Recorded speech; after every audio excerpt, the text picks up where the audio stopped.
All right.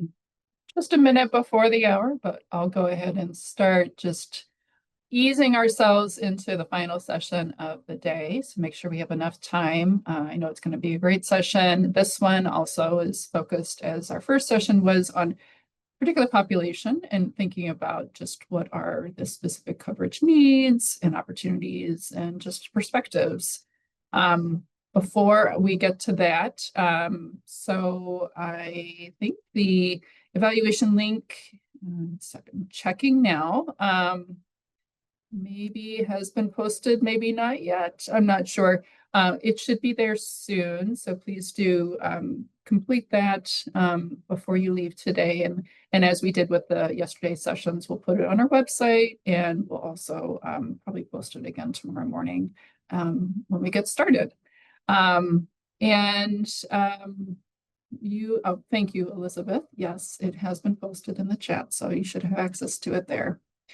And so as we, for our final session today, I want to welcome back to the stage, covering Wisconsin's Tina Marshallek.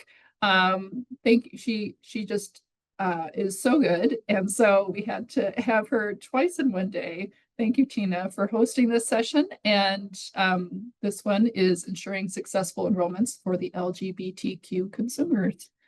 All right, I will hand it back to you. Thank you. Welcome, everyone, to our final session of the day, supporting LGBTQ consumers or ensuring successful enrollments for LGBTQ consumers.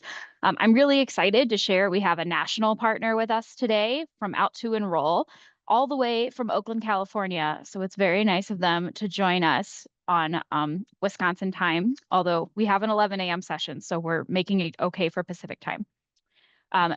Ben Panico will offer a shortened version of Out to Enroll's Assister training, which you can complete the full training on their website to become an LGBTQ plus affirming enrollment assister.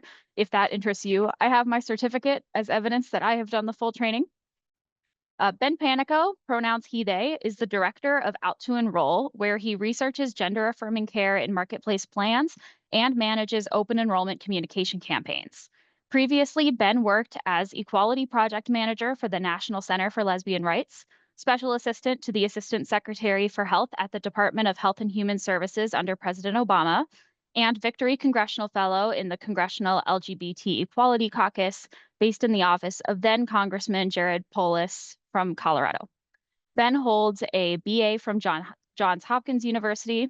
He currently resides in Oakland, California, where he spends his free time rock climbing and constructing crossword puzzles. And I will hand it to Ben to take it away.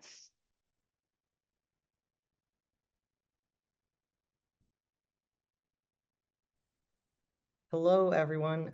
Thank you so much for being here. I'm going to go ahead and share my screen with you. One moment.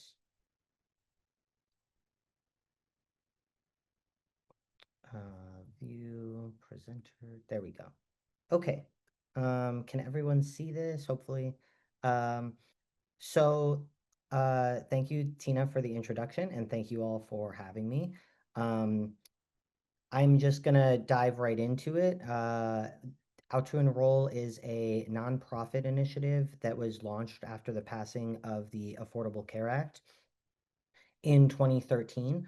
Our mission is to connect LGBTQ people to health insurance coverage and to share information like this with you all to make sure that LGBTQ folks can feel more confident in the marketplace coverage that they will be getting and in understanding how healthcare works in general. So I've been with Out to Enroll for about 7 years now. As Tina mentioned, I have a background in health policy research, and yeah, I'm really excited to be here with you all today. So in this training, we are going to be covering some LGBTQ terms and concepts. We're going to go over a little bit of LGBTQ health needs, including gender affirming care.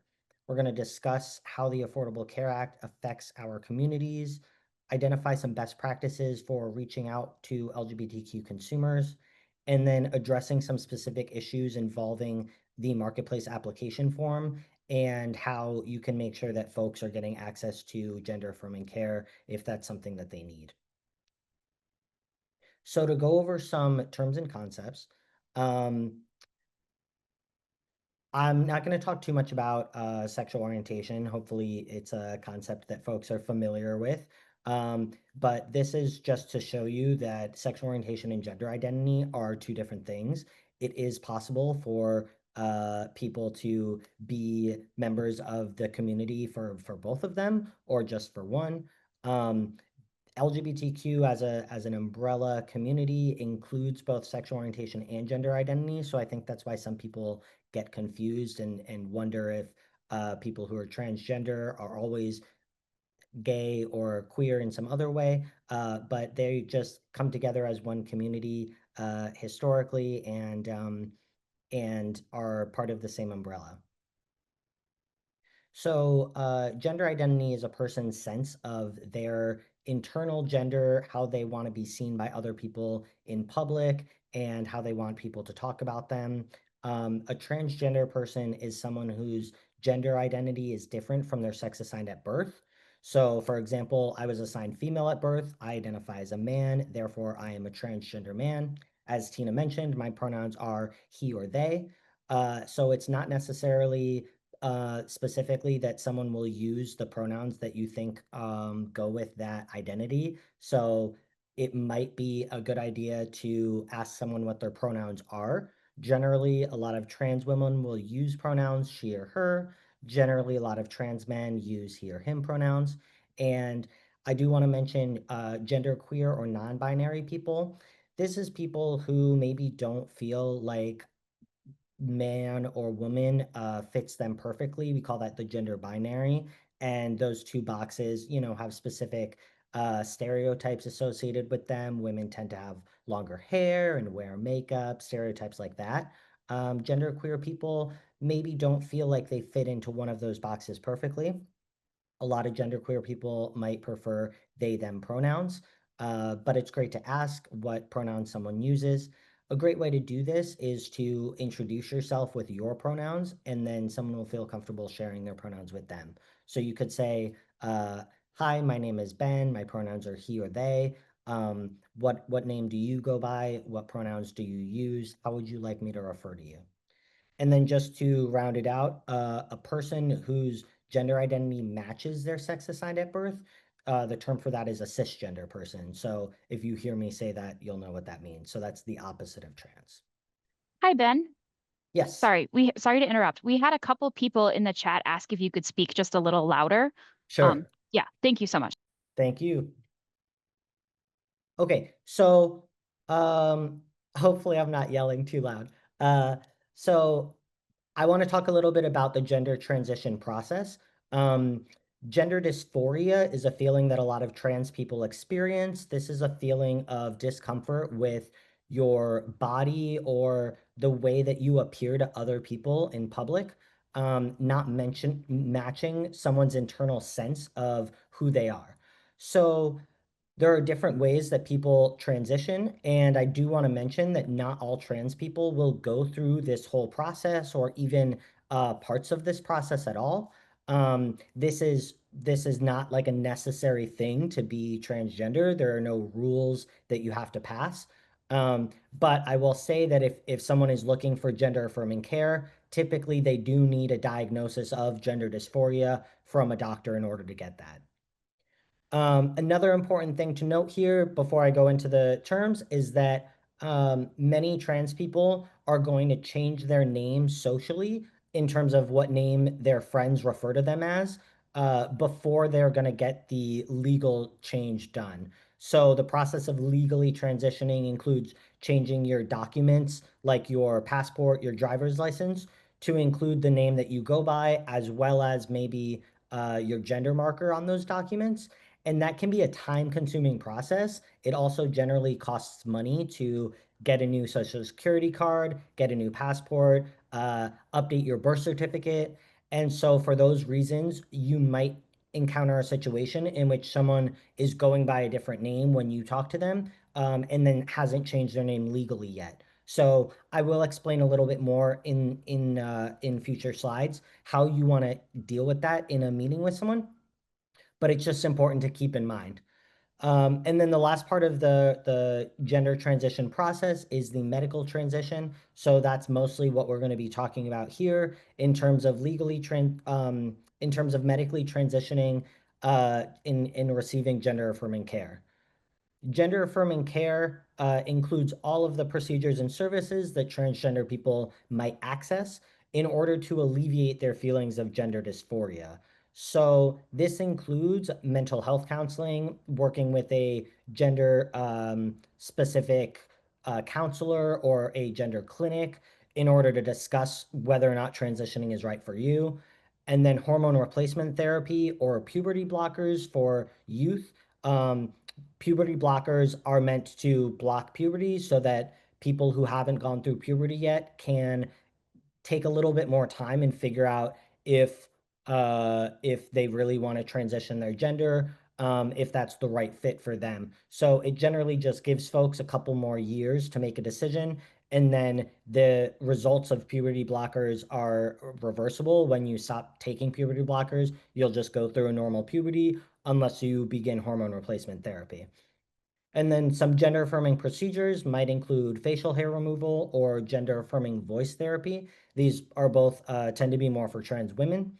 And then gender affirming surgeries might include facial feminization surgeries, tend to be one of the most requested surgeries for trans women in order to reduce the bone structures that become prominent during a testosterone fueled puberty.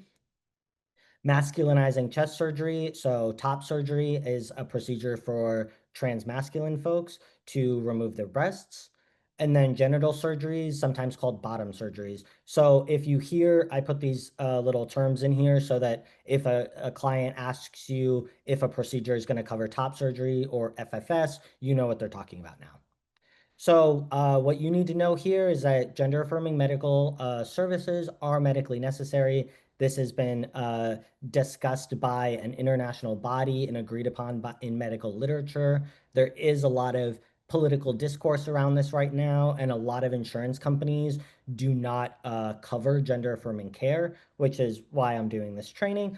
But as far as we are concerned, and as far as medical international literature is concerned, gender affirming care is medically necessary. It's the only way for trans folks to relieve feelings of gender dysphoria and feel comfortable in their bodies. So to go over a couple terms to avoid and what to say instead, the term homosexual isn't really used anymore. We prefer gay or lesbian.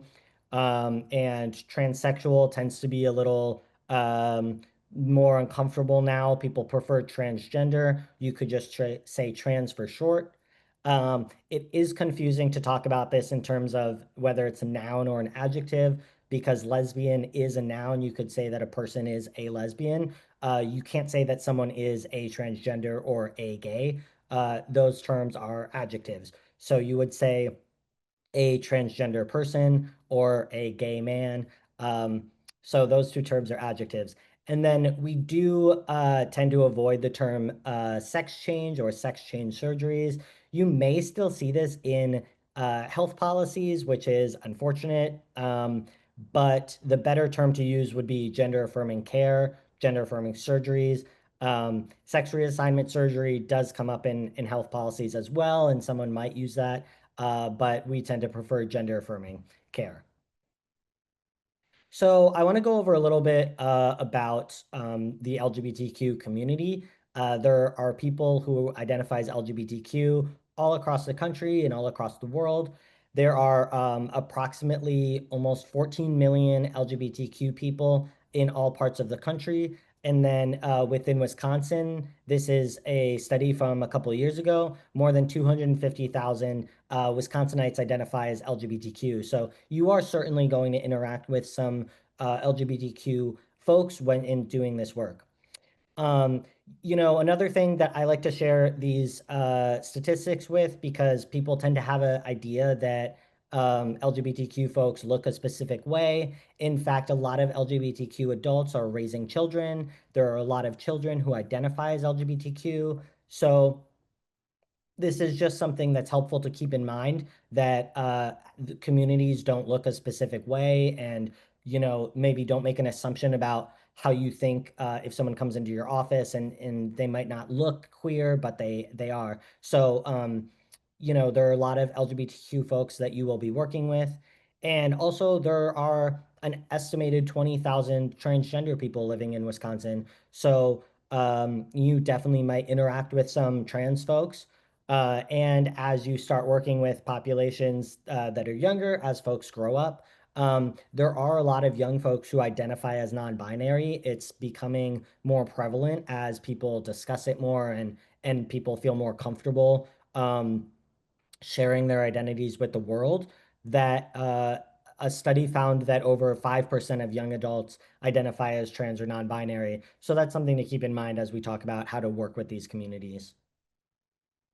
So I'm going to go over some examples of health disparities that LGBTQ people face due to a history of underinsurance and discrimination, as well as experiences working with healthcare providers. A lot of LGBTQ people face some some health disparities because of this history of not accessing healthcare as much. So the work that we all are doing is super important, and thank you so much for helping get folks connected to health insurance. And then also, hopefully, through this presentation, feeling comfortable talking to them about their rights and about how to access their healthcare moving forward. So a few health disparities to keep in mind. HIV/AIDS obviously is something that has affected LGBTQ populations a lot historically. And in recent years, gay and bisexual men are the most affected population in terms of new HIV diagnoses. This is helpful to keep in mind because obviously HIV medications are covered by the ACA. So it's important to share this information with consumers, and then folks can take better care of themselves. Mental health, including depression and suicide, is something that the LGBTQ community has also faced a lot of historically. And as you know, mental health screenings are covered by the ACA as well. So that's something to keep in mind as well. LGBTQ populations tend to use tobacco, including vaping and e-cigarettes, as well as substance abuse and alcohol use, more than our cisgender and heterosexual peers. And that's just something that is, a result of facing discrimination and the stigma of the community. And so that's important to keep in mind. As you hopefully know, the Affordable Care Act covers 2 rounds of tobacco cessation efforts per year. So that's something that a lot of LGBTQ folks aren't aware of and could get connected to those services. And then finally, there are certain cancers that LGBTQ people have more incidences of the cancers because, or later diagnoses, and therefore higher mortality rates, because a lot of LGBTQ people aren't going through cancer screenings. So for example, for trans folks, it might be really uncomfortable to discuss getting a prostate exam as a transgender woman, or getting a cervical screening as a transgender man. And so for those reasons, trans folks tend to utilize cancer screenings less and then have worse cancer outcomes. And I'll talk about that a little bit more in a future slide. And I kind of already went through this, but there are a lot of different reasons that health disparities exist. And so that's just something to keep in mind when working with people. There are also coexisting minority identities. So our identities don't exist in silos. A person who is transgender and also Black is going to be experiencing systemic racism in health insurance and healthcare, as well as their transgender identity. So these things do compound and become more difficult for people to overcome the hurdles. And then just quickly, people have experienced discrimination in healthcare. Keep in mind that a lot of LGBTQ people report experiencing a time that they needed healthcare and they didn't get it because they were afraid of the stigma. They had previously had a doctor maybe tell them that they were to blame for their health problem or talk down to them. Trans people, especially, have experienced doctors maybe misgendering them, using an incorrect name. And so a lot of times people are wary to access healthcare. And it's important for you to know that you can let clients know that there are rights around this. The Affordable Care Act protects people from discrimination and from experiencing negative experiences like this in healthcare.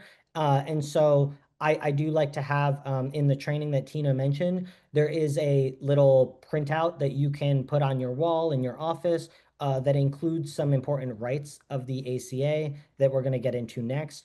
So that people know that if they experience something like this, they don't have to put up with that there are rights that we have.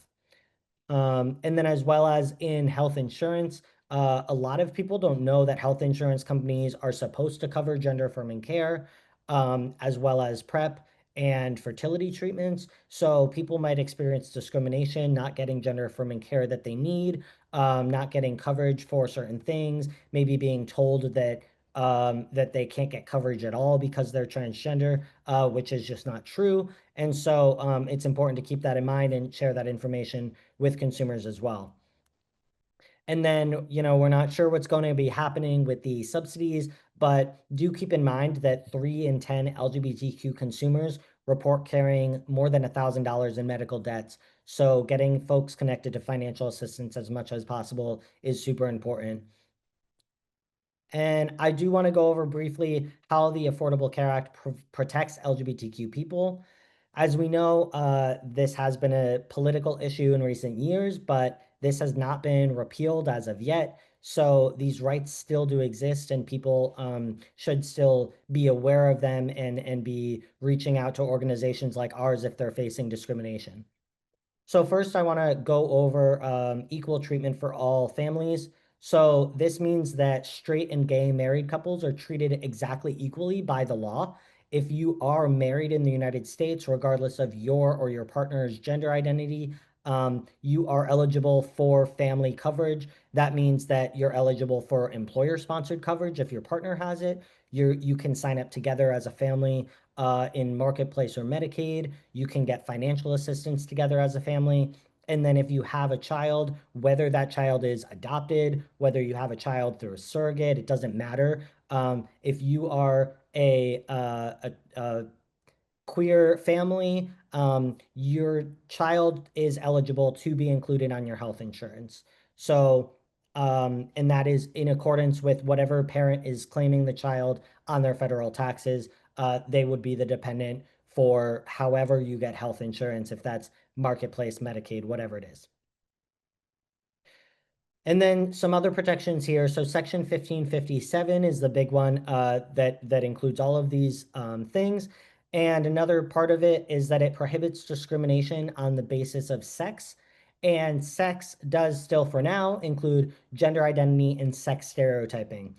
So this is within Marketplace, Medicaid, hospitals, doctors' offices, health insurance plans. So this means that a doctor cannot refuse to serve you because you're transgender.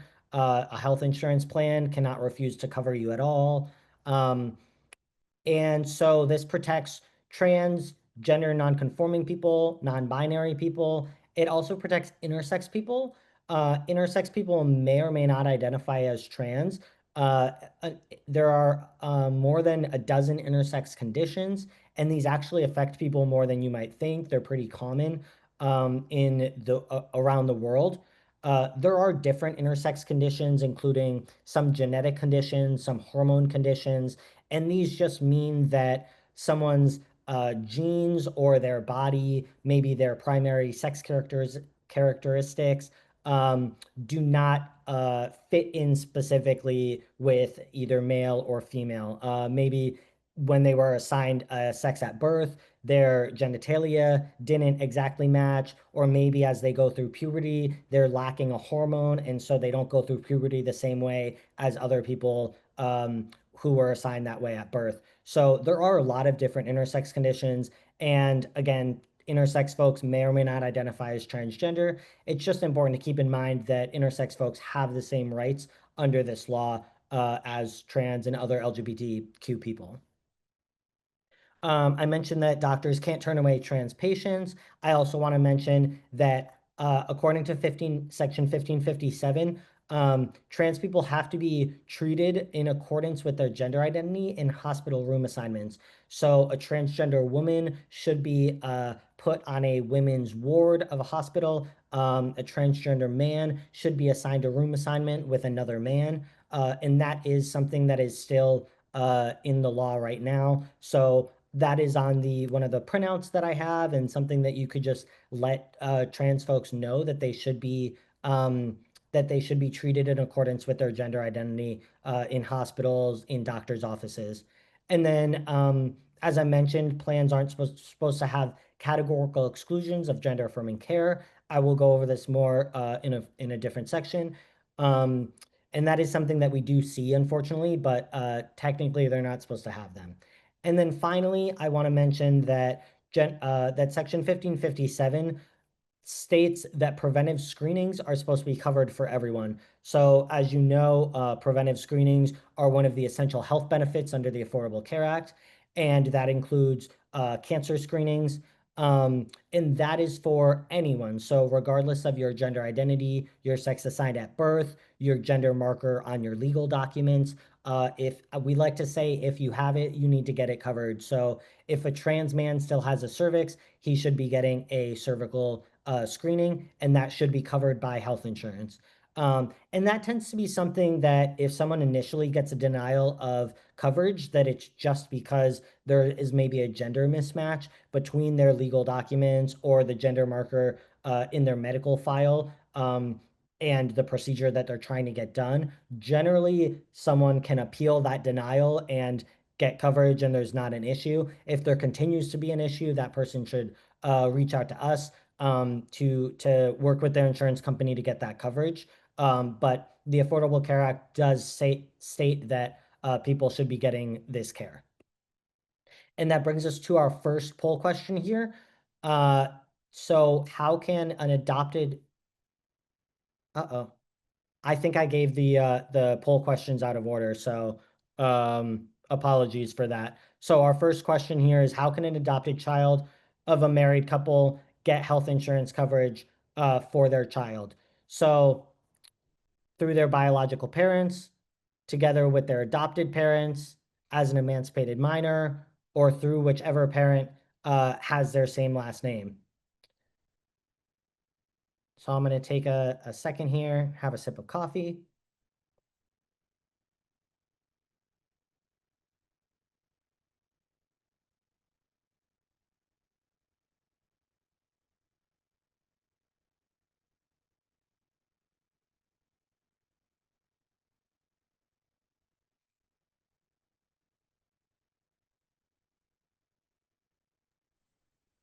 And we'll give that just another 10 seconds or so.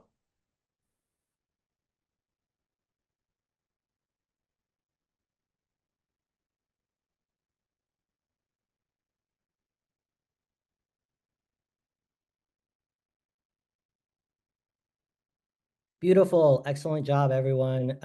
Yeah, so the correct answer is that together with their parents as a family. So if parents are legally married, and if the child has been legally adopted, obviously, then they can file together as a family and get coverage together, either through the marketplace or Medicaid, or again, if someone has employer-sponsored coverage, their legal spouse should be able to get coverage through them, and then if that includes family care, their child as well. Great. So I want to get a little bit into reaching out to LGBT consumers, how you can reach consumers and what messages to provide. So a great way to reach out to LGBTQ consumers would be through different events. You can participate in Pride events. So Pride Month is June generally, but a lot of different cities have different months. So for example, San Francisco, we celebrate Pride in June. And so here in Oakland, we celebrate Pride in September. And that just spreads it out a little bit, I guess, for everyone. So go ahead and Google where you are in the country and when Pride is going to be. And you can look up different events as well. There might be a PFLAG meeting that you could go to. That's parents and families of lesbians and gays. And that's obviously like their old name right now. They just go by PFLAG, and it's really just parents and families of LGBTQ folks. You could also look at your state's LGBTQ equality group or a local community center that is near you. You could also reach out to communities of faith. A lot of times people don't think to do that because they think communities of faith aren't welcoming to our community. But a lot of folks are, especially something like a UU church tends to be very welcoming of LGBTQ folks. And these are just ways to reach out to folks to get connected to LGBTQ communities and work with folks. You can do a couple different things. You can maybe put a little pride flag on your business card or in your office. You can use inclusive language. So when I'm talking about this work, I talk about getting coverage through you with your partner. Partner tends to be an inclusive term that we can use to make sure that people feel included and you're not guessing if someone has a husband or a wife or if their partner uses those terms at all. And then also go ahead and put your pronouns on your business card, like I have in my signature. And as I shared with you, as you're introducing yourself to folks, if you introduce yourself with your pronouns, that really shows trans people that you know what's up and that you're welcoming. And it'll make people feel more comfortable telling you their pronouns and being comfortable working with you in the future. So just to share, LGBTQ people do still face underinsurance, especially folks who are low income and people who are people of color. So this work is really important to be helping folks get insurance coverage, and then also down the line, helping consumers understand what to do with that coverage, what gender affirming care might be covered for them, how to get connected to a doctor, how to utilize their coverage. So as of now, financial help is available. Obviously, that might be changing in the coming months. Another key message to share with people is that discrimination should not exist. So we shared Section 1557 of the Affordable Care Act. You can share those bullet points with folks about the rights that they have under the law. And then, as I said, plans should not refuse to cover someone just because they're trans and should not deny all coverage, should definitely not deny preventive screenings based on someone's identity. So having that information to share with people is super helpful. In terms of creating safe spaces for consumers, let's talk a little bit about making your office a welcoming place. You can display a safe space sticker. You can put up the certificate that Tina shared. So what's going to happen is if you go to our website, outtoenroll.org, you can sign up for the training. The training is going to include basically these slides over 10 different parts. You can fast forward through the parts that I've already talked about here. There are little quizzes at the end of each section. And then there's also little handouts that you could get to print out. You know, I think there's one about your rights, about getting preventive screenings. You could print those up and put those in your office as kind of some little pride posters. And then when you finish the whole training, there's also a certificate that you hopefully will get emailed. Someone asked in the chat, if you don't get that emailed directly to you, then please send me an email at info@outtoenroll.org. And I can go ahead and download that on the back end and then email it to you. And that's a great thing to print out in your office, like Tina had displayed. That's a great way to show people that you are welcoming and can support them in what coverage they need. Another great thing to do would be to have gender inclusive restrooms. So if you have single stall restrooms in your office, there's no reason that those couldn't be gender inclusive.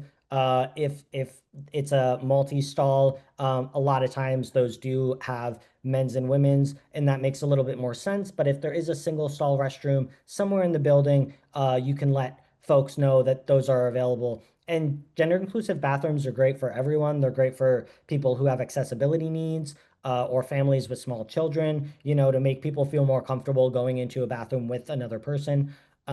So that's something that you could do if available.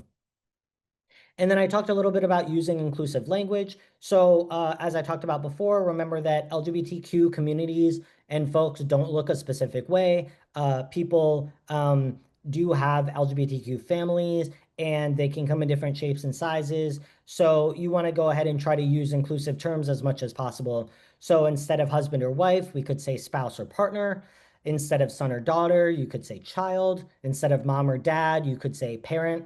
And that just makes people feel more comfortable, in not assuming that someone is cisgender. So, if someone shows you that they have a child with a female gender marker, you could still say child, and then that way someone could share with you, actually, this is my transgender son, and I'm looking to get puberty blockers for them. So you just don't really want to close the door and make people feel uncomfortable, like they need to correct you. It's better to leave the terms more vague, and then someone can share information with you down the line.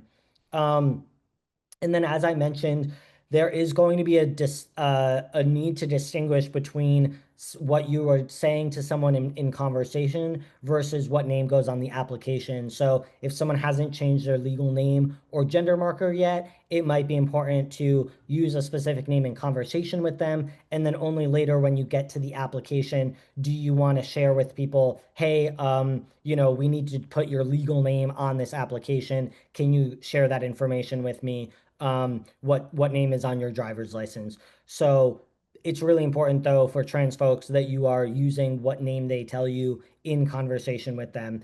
So for example, also I go by Ben, but my legal name is Benjamin. So that's just, I did change my name legally a bunch of years ago. And so that's important to keep in mind for other reasons. Someone might tell you a nickname that they go by, and you do want to confirm later, but that doesn't mean throughout the whole conversation you need to be calling me Benjamin. I prefer to go by Ben, so just Ben is fine.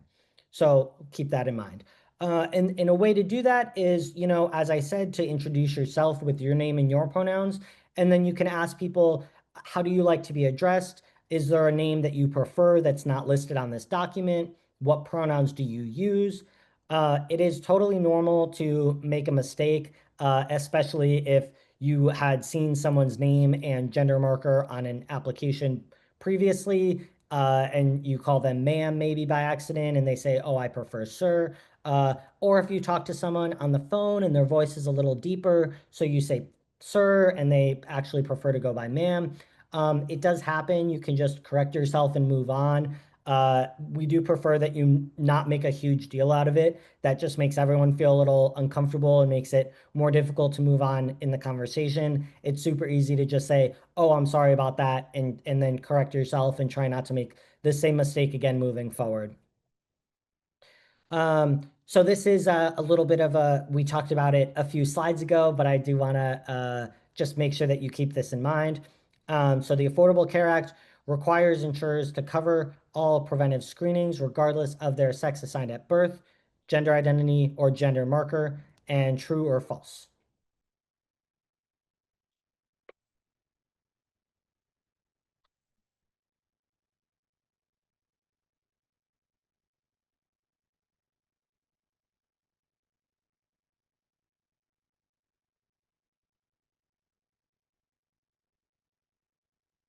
And we'll give that just another 10 seconds or so.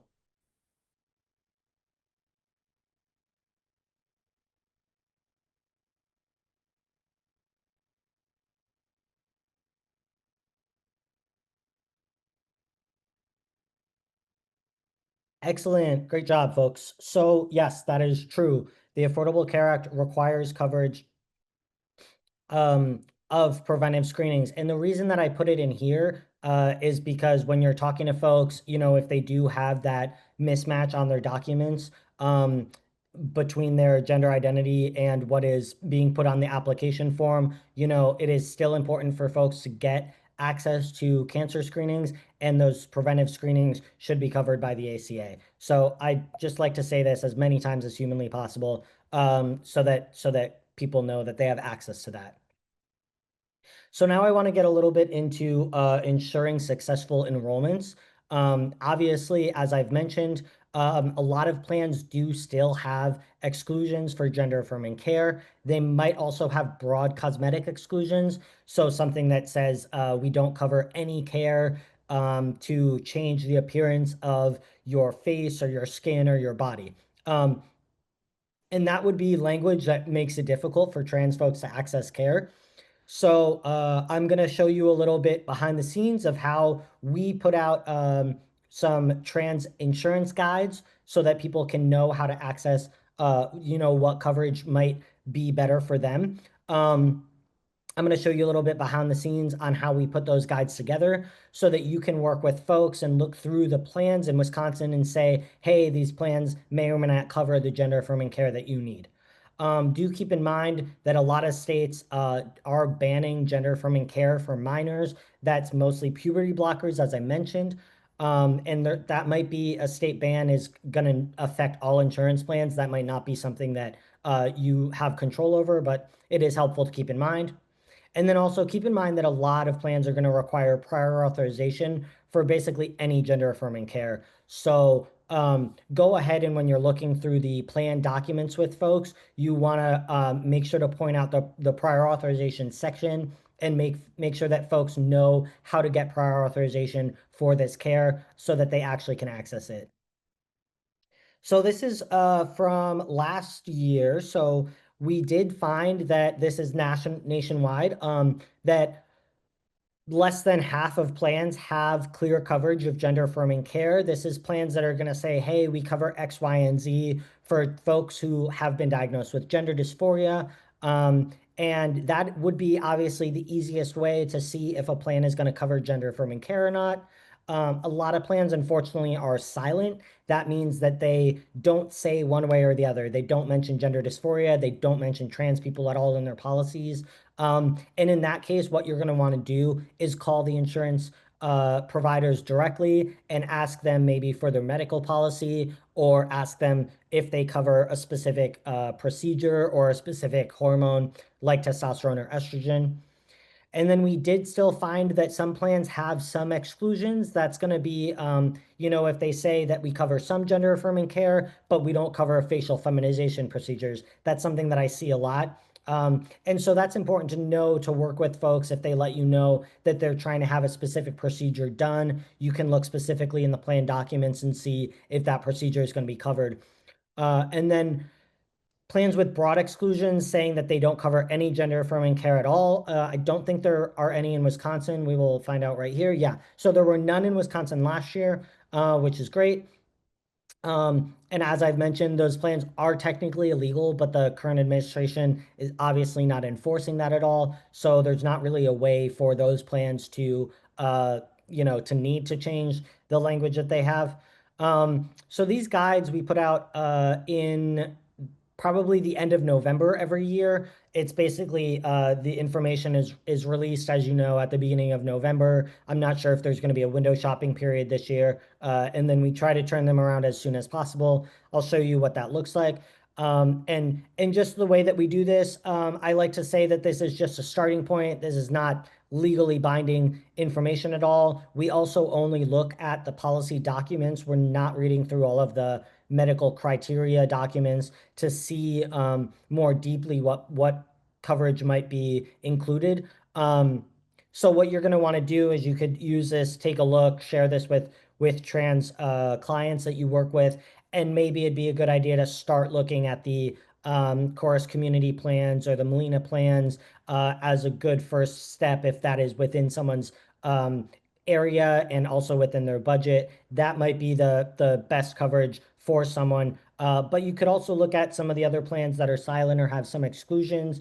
Some of the plans that have some exclusions, if a plan has exclusions for facial feminization procedures, that's not relevant to me personally. I'm looking to get hormone therapy or a different procedure. So, it could be the case that some plans in those categories are still going to be sufficient for a specific trans consumer. You just need to work with them specifically.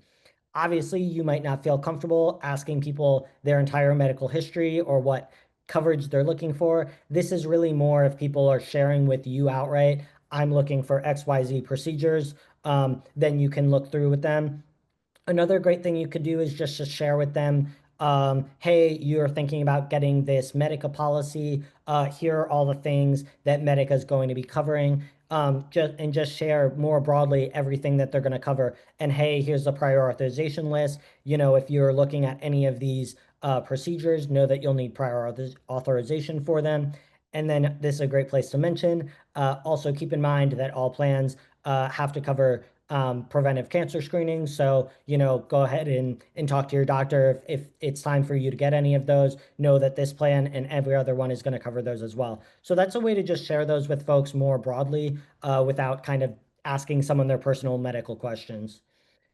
So you can see here that Wisconsin does not currently have a ban on gender affirming care. They also don't have any protections there.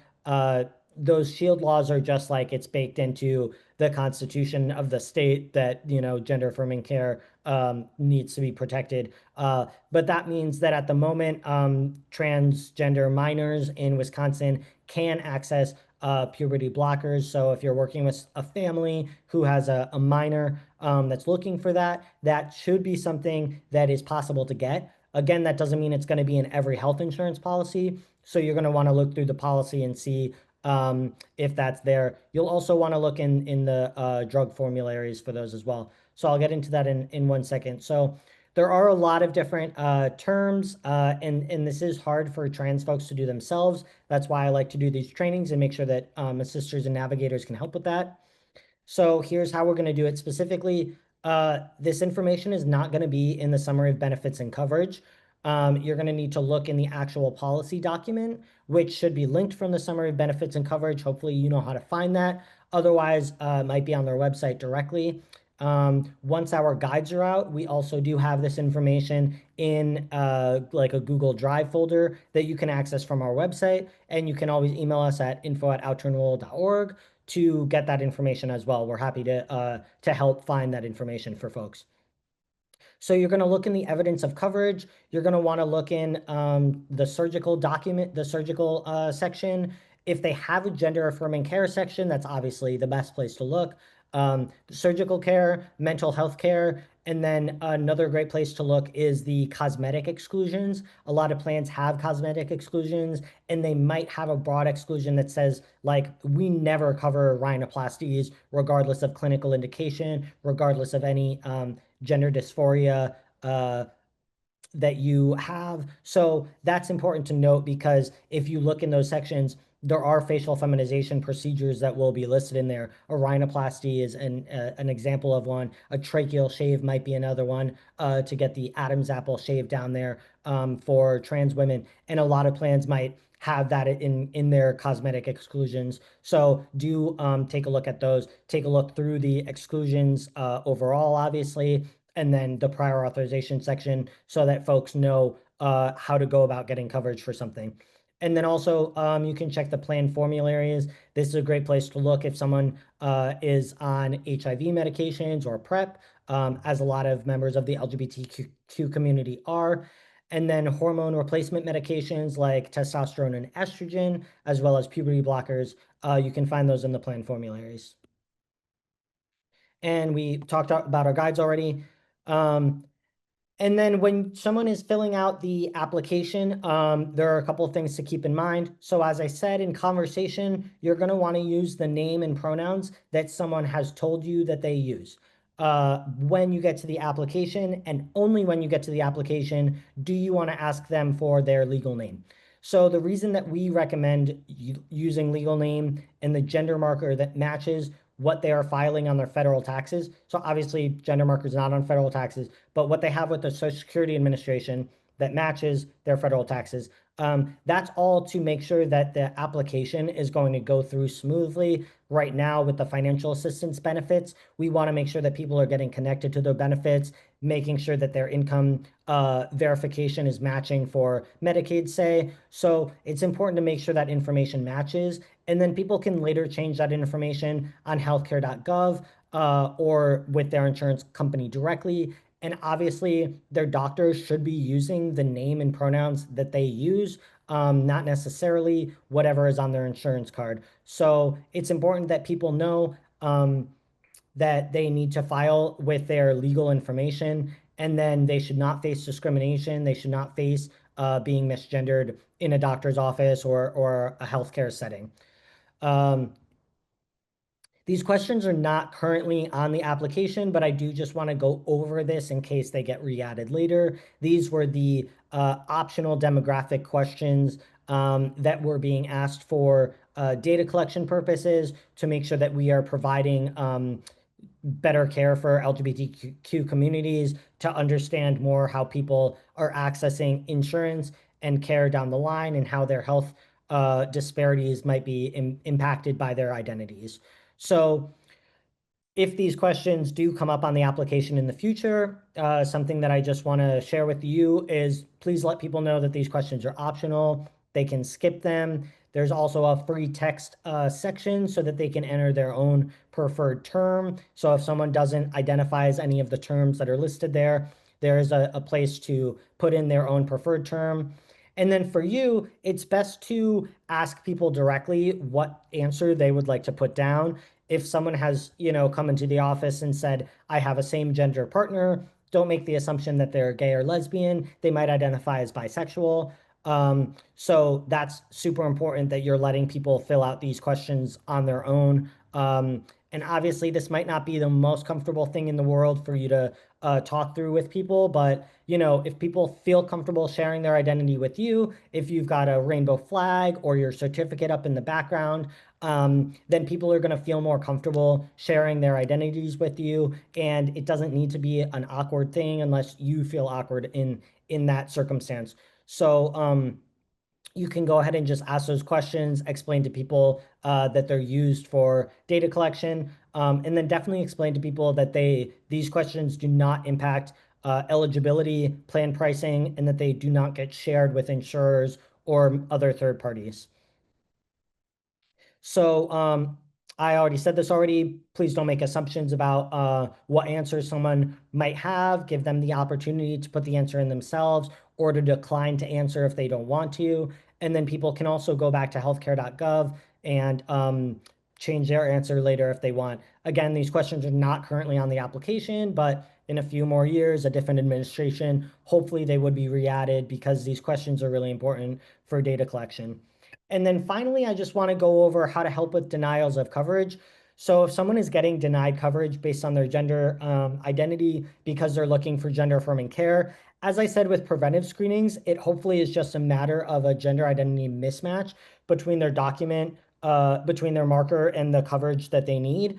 Hopefully, if they appeal that would be an internal appeals process, just letting their insurance company know, hey, you denied this coverage. I do have this body part, even though my gender marker is whatever.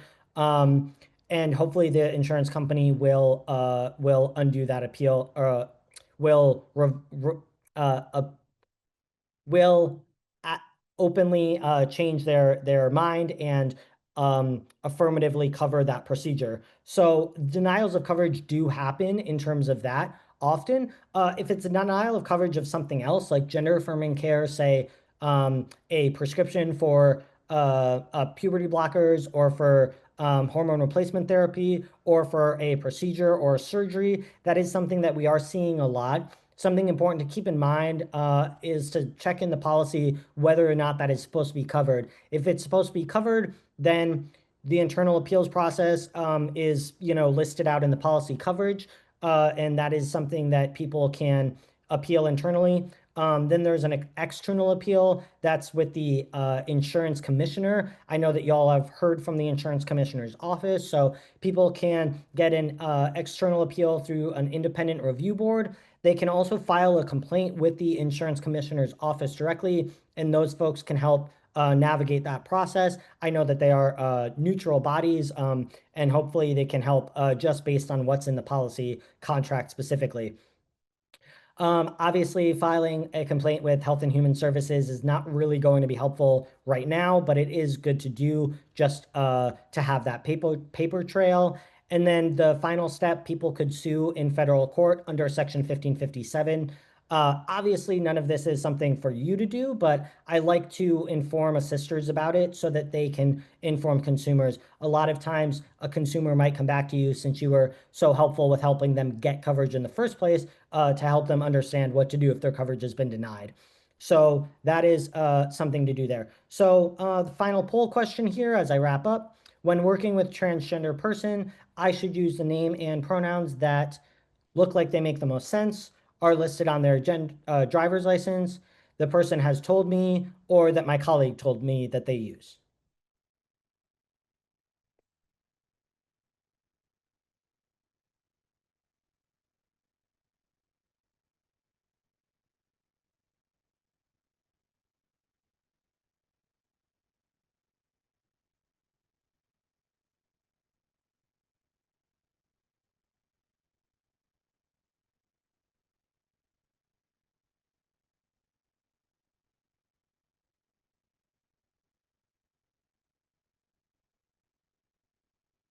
Awesome. Great job, everyone. Yeah. So again, just to reiterate, this is when communicating with someone, talking with them in your office, you're going to use the name that the person provided you. And then only when you get to the application, is it important to ask people their legal name so that you can fill out the application correctly and make sure that they get afforded the coverage and the financial assistance that they need.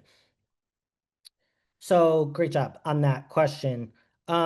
I just want to really quickly go over, you might have heard that gender affirming care was can no longer be listed as an essential health benefit. It actually wasn't in Wisconsin anyways. It is not in most places. And just because it's not listed as an essential health benefit doesn't mean that plans won't have this coverage. So people might be scared about this and not know how to get gender affirming care. Actually, they should still be able to get care in Wisconsin. I'm expecting many Wisconsin plans will still have that coverage available. There was also language in the big bill about banning gender affirming care from Medicaid coverage. That wasn't in the final language of the plan, so that was passed. So that might still be available. We'll see what happens, but just keep in mind that that is not, people might have heard one thing and not followed up on that information. And then finally, I just want to let y'all know, we do put out every year on our website, we have some resources for you in terms of social media, in terms of messaging for reaching out to consumers and helping folks with getting coverage. And then you will also get all that information if you fill out our do the assister training. And as Tina showed, that's on our website, outtoenroll.org. You just click on assister training. You can sign up right there, go through the whole thing, get their certificate, and we'll send you all that great information. So please, email us if you have any questions, info@outtoenroll.org. Maybe there's a couple questions in the chat I can answer quickly right now. But thank you all so much for your time, and happy enrollment. Thank you so much, Ben. Wow, that was a wealth of information, and we really appreciate you. If you want to stay on camera, we have a couple questions that we can answer live. Sure. Sure. I'll just highlight a couple of them that I thought may apply the most to the whole group. And just so everyone knows, if we don't get to your question, we can try to take it back and share with the group later, or you can email out to enroll with your question. Someone said, I understand insurance companies can't have blanket exclusions against gender affirming care, but what about individual exclusions? How big of a risk is it that an insurer could deny someone's prior authorization for gender affirming care? Yeah, so it definitely happens. We do see it quite a bit. What people are going to do is go through the appeals process. And then obviously the second level of reaching out to the insurance commissioner, people can reach out to us as well for help with that. If coverage is being denied and their policy says that they should get coverage, then that's something that we can help with. If a policy says that they don't have coverage for something, that's something to know, hopefully, before you sign someone up for a specific plan. That's why I recommended that you go through the plans with people and let them know, here's the gender affirming care that's covered, here's what's going to be excluded, so that people can make the best informed decision about what care they particularly need. Okay, thank you. And someone said we do most of our enrolling over the phone, so we don't know if someone is transgender. And I'll add to that that you don't necessarily know if someone is transgender, even if they're sitting in front of you. Yeah. Is there language that we should be using that would make people more comfortable without making assumptions? Yeah, I would say, still asking people their pronouns is always a great thing to do. Since you're talking to someone over the phone, you might want to call them sir or ma'am. And that's a fine thing to do. You can ask anyone their pronouns. Hopefully no one will be offended by that. And then, what you're really going to want to do, I would say, is kind of, if you're just talking to people about what plans cover, you could just mention that a plan covers gender affirming care, and say, is that something that you would like to know more about? Here's the different prescriptions, here's the different services that are going to be covered. Let me talk through the prior authorization requirements with you. Do you have any questions about that? Is that something that you need more information on? If you feel comfortable asking someone, is there anything in particular that you need your health insurance policy to cover? Then people can share that information with you if they feel comfortable. And you can also let people know, maybe it's on your website somewhere, or you can let people know when you talk to them that you've gone through this training. And so if they have specific questions that you would feel comfortable helping them as an LGBTQ affirming sister, you can say that proactively with folks, and then maybe they'll be more willing to share that information with you. Okay, and I will let this be the last question because it kind of brings it all back full circle, and then we'll let Allison close us out for the day. If a consumer calls us asking if Medicaid or the marketplace covers gender affirming care, what should assisters tell them? Yeah, so it's definitely depends on the policy. It's not a blanket thing that they definitely always cover care. At this point, Medicaid in Wisconsin does have coverage for gender affirming care, but we're not sure what that's going to look like next year. And then marketplace plans, as you saw with the guides, it really depends on a plan specifically. So if someone asks, I would say it depends on the plan and it depends on the coverage that they're looking for. And it's best to go with that person through plan by plan and figure out which one's gonna cover the most gender affirming care for them. Okay, well, thank you very much, Ben, for joining us today and for your very informative presentation. I appreciate you very much.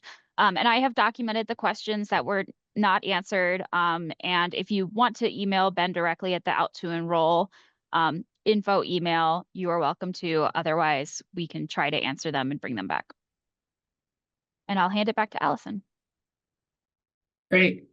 Thank you so much, Ben. Thank you, Tina. Yeah, we have come to the conclusion of our second day. We have one more day tomorrow, two more sessions, I believe. I hope I'm not speaking out of turn. I think that's right. Yep. And before we depart today, one more plug for doing the evaluation, of course, and also our gift card recipient for today. Are you ready? Elisa Tobias. So Elisa Tobias is our gift card recipient for today. So congratulations to Elisa. And with that, we will close it out and see you guys tomorrow at 8:30. All right. Take care, everybody.